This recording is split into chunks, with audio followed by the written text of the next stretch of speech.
வாங்க மக்களே, இன்றைக்கி நம்ம வீட்டு குறிப்பில் தோட்டத்தில் செம்பருத்தி நிறைய பூத்துருக்கு. அதை தான் உங்களுக்கு காமிக்கலான்னு போகிறேன். பாருங்கள், நிறைய செம்பருத்தி நல்ல டார்க்காக இருக்கும். ஒத்த செம்பருத்தி தான் மக்களே. இது நம்ம செம்பருத்தி பூ எண்ணெயும் காய்ச்சிக்கலாம். நாங்கள் எண்ணெய் காய்ச்சி வச்சுருக்கோம். செம்பருத்தி பூ தலைமுடிக்கு நல்லது. இலையும் செம்பருத்தி இலையும் பூவும் எண்ணெயில் போட்டு காய்ச்சுவோம். அப்படியும் பறித்து அரைச்சி தலையில் தேய்ச்சோம்னா நல்ல முடி நல்ல அடர்த்தியாக வரும். ஒத்த செம்பருத்தி தான் இது.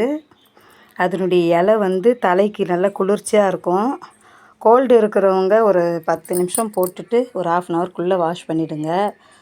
10 நிமிஷம் இல்லை 1/2 ஹவரில் கூட வாஷ் பண்ணலாம். உங்களுக்கு கோல்டு இல்லைன்னா நீங்கள் ஒரு 1 ஹவர் கூட வச்சுருக்கலாம். முடி நல்லா அடர்த்தியாக இருக்கிற உதவும்.